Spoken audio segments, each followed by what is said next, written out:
ஆசிரியர்கள் அனைவருக்கும் வணக்கம். இன்றைக்கு ஒரு முக்கிய தகவல், அதாவது என்னென்னா, நம்ம செகண்ட் கிரேட் எக்ஸாமுக்கான மார்க்கு ரிசல்ட் வெளியிட்டுட்டாங்க. ஸோ இதில் யாரெல்லாம் தேர்ச்சி பெற்றிருக்கோமோ அவங்க எல்லோரும் மகிழ்ச்சியாக இருப்பாங்க. யாரெல்லாம் அந்த எட்ஜில் போய் மிஸ் பண்ணவங்க, செலக்ட் ஆகாமல் இருக்கிறவங்க எல்லாருமே வருத்தத்தில் இருப்போம். ஸோ உங்களுக்கான ஒரு தகவலாக தான் நம்ம இந்த வீடியோவில் பார்க்க போகிறோம். உங்களுக்கு மிகப்பெரிய வாய்ப்பு காத்துட்ருக்கு.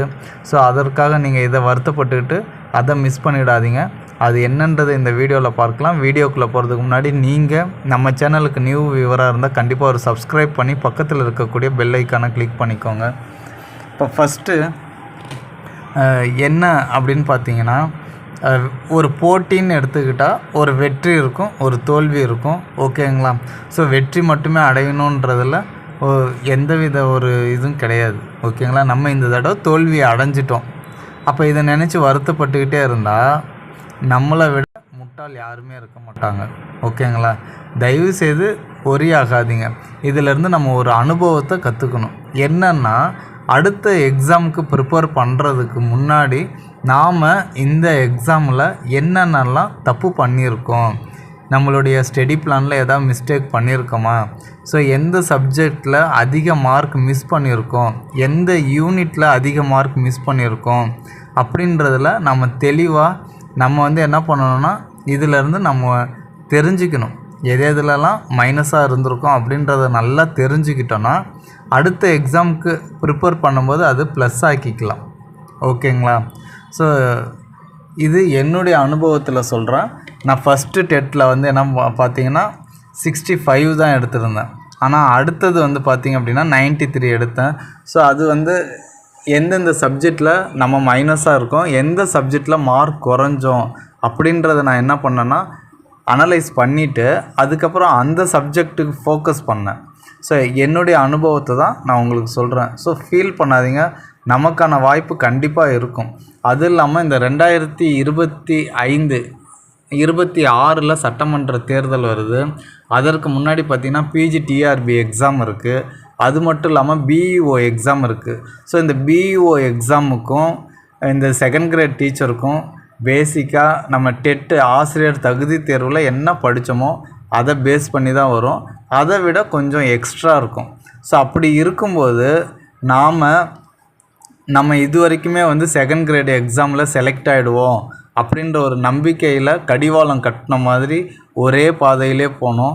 நான் இப்போ என்ன சொல்ல வரேன் அப்படின்னா, இப்போ குரூப் 4 எக்ஸாம் வருது. குரூப் 4 எக்ஸாமுக்கு என்ன படிக்கணும், ஆசிரியர் தகுதி தேர்வில் என்ன படித்தோமோ அதை தான் நம்ம படிக்க போகிறோம்.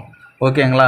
அது நம்ம ஏற்கனவே அதிகமாக படிச்சிட்டோம். ஸோ அப்படின்னும்போது நம்முடைய டிபார்ட்மெண்ட்டை மாற்றிக்கிறதுல தப்பு கிடையாது. நமக்கு ஒரு அரசு வேலை வேணும். சரிங்களா? இதில் உடன்பாடு தயவுசெய்து யாரும் தப்பாக எடுத்துக்காதீங்க. எவ்வளவோ பேர் ஆசிரியர் தகுதி தேர்வில் 2-3 பாஸ் ஆகிட்டு அடுத்தது டிபார்ட்மெண்ட் மாற்றி குரூப் 4, குரூப் 2, குரூப் 1 கூட போயிருக்காங்க. நம்மளுடைய டிபார்ட்மெண்ட்டு ஆசிரியர்லேருந்து அவங்க என்ன பண்ணாங்கன்னா அதர் டிபார்ட்மெண்ட்டு மாறிட்டாங்க. ஏன்னா நம்மளுடைய டிபார்ட்மெண்ட்டில் இப்போ 4 ஆண்டு காலமாகவே எந்த போஸ்டிங்கும் போடல. அதுவும் பார்த்திங்கன்னா குறிப்பாக 2013க்கு அப்புறம் எந்த போஸ்டிங்கும் போடவே இல்லை. ஸோ அப்படின்னும்போது எல்லோரும் டிபார்ட்மெண்ட் வைஸ் மாறிட்டோங்க. இப்போ நாம் என்ன பண்ணுறோன்னா ஆசிரியராக தான் இருக்கணும்னு நம்ம நினச்சிட்ருக்கோம். ஸோ அப்படி ஆசிரியராக இருக்கணும்னு ஆசைப்பட்டிங்கன்னா கண்டிப்பாக இந்த வருடம் வரக்கூடிய இந்த BEO எக்ஸாமை கிளியர் பண்ணுங்கள். இல்லை நம்ம PG முடிச்சிருக்கோம் அப்படின்னா PGTRBயை கிளியர் பண்ணணும். எதை பண்ணாலுமே இந்த ஒரு வருட காலத்தில் கண்டிப்பாக என்ன பண்ணுவாங்கன்னா நெக்ஸ்ட் இயர் எலெக்ஷனுக்கு முன்னாடி அவங்க என்ன பண்ணுவாங்கன்னா கண்டிப்பாக அப்பாயின்மெண்ட் பண்ணியே தீருவாங்க. அது நமக்கு மிகப்பெரிய அரிய வாய்ப்பு. கண்டிப்பாக பண்ணுவாங்க. ஓகேங்களா? ஏன்னா அவங்களுடைய மாஸ் காட்டணுன்றதுக்காக கண்டிப்பாக பண்ணுவாங்க.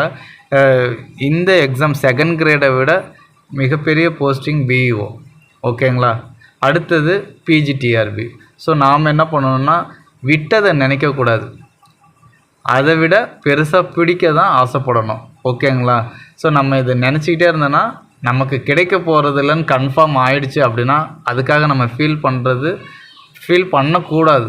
அவ்வளோதாங்க. அவ்வளோதான். அதிலேருந்து ஏற கட்டிட்டு இதிலேருந்து நம்ம என்னென்ன பண்ணணும், நம்மளுடைய ஸ்டடி பிளானை தெளிவாக பண்ணுங்கள். ஓகேங்களா? சரிங்க. அடுத்தது இந்த எக்ஸாமுக்கு நீங்கள் எந்த எக்ஸாம் படிக்கணும், எந்த எக்ஸாமாக இருந்தாலும் விடாதீங்க. எந்த எக்ஸாமாக இருந்தாலும் நான் கவர்மெண்ட் வேலைக்கு போகணும் அப்படின்னு முடிவு பண்ணிட்டீங்கன்னா கண்டிப்பாக எந்த எக்ஸாமையும் விடாதீங்க. அதே மாதிரி ஒரே சிலபஸ் ஃபோக்கஸ் பண்ணி வருதுன்னா கண்டிப்பாக நீங்கள் என்ன பண்ணுங்கள், அதை அட்டன் பண்ணலாம். ஓகேங்களா? 6th to 10th வரைக்கும் தான் எல்லா போட்டித் தேர்வுக்கும் வரும். குரூப் 4க்கும் அதுதான் வரும், குரூப் 2க்கும் அதுதான் வரும், குரூப் 1க்கும் அதுதான் வரும், குரூப் 2A வரும். அது மட்டும் இல்லாமல் டிஎன்பிஎஸ்சி இதெல்லாம். அதே வந்து பிஇஓ எக்ஸாமு, பிஜிடிஆர்பி வந்து காலேஜ் சிலபஸ்ஸு. ஓகேங்களா? ஸோ இந்த மாதிரி நம்ம எதை படிக்கிறோமோ அது ஓரியன்டாக படிச்சுக்கோங்க. அதே மாதிரி அடுத்த தடவை வரும்போது இதே எக்ஸாம் நம்ம எழுதுகிறோம் அப்படின்னா நாம் என்ன பண்ணக்கூடாது, எப்போவுமே எட்ஜில் வந்து நிற்கவே கூடாது. ஏறுனா மலையில் தான் நிற்கணும். ஓகேங்களா? டாப் மார்க்கில் போய் நின்றுடணும். கொடுத்தா நமக்கும் ஒரு அப்பாயின்மெண்ட் ஆர்டர் கொடுக்கணும். அந்த அளவுக்கு நீங்கள் என்ன பண்ணணும், ப்ரிப்பேர் பண்ணணும். உங்களுடைய வேகத்தை அதிகமாக்கணும். அவ்வளோதாங்க. நாம் இதில் கற்றுக்கக்கூடியதை நம்ம பயன்படுத்தி இம்ப்ளிமெண்ட் பண்ணி அடுத்த எக்ஸாமை சிறப்பாக செய்யணும். ஸோ டோன்ட் வரி, உங்களுக்கான வாய்ப்பு, நல்ல வாய்ப்பு காத்துக்கிட்டு இருக்கு. அது இல்லாமல் விட்டதை ஒரு வருட காலத்திலேயே நீங்கள் பிடிச்சிடலாம். அதுக்காக ஃபீல் பண்ணாதீங்க. ஏன்னா வெற்றி அடைஞ்சவங்களுக்கு சந்தோஷம்தான், தோல்வி அடைஞ்சவங்களுக்கு அது வருத்தமாக இருந்தாலும் அதை அக்செப்ட் பண்ணி அடுத்த ஸ்டெப்பு மூவ் பண்ணால் மட்டும்தான் நம்ம என்ன பண்ண முடியும், நம்முடைய இலக்கை அடைய முடியும். எவ்வளோ ஸ்ட்ரகிள் வந்தாலும் நம்ம என்ன பண்ணணும், அதெல்லாம் பொருட்படுத்தாமல் நம்மளுடைய எய்மு, நம்ம எப்படி கோலை அச்சீவ் பண்ணணுன்றதை மட்டும் தெளிவாக இருந்து பண்ணுங்கள். All the best. Thanks for வாட்சிங். Now thank you to all.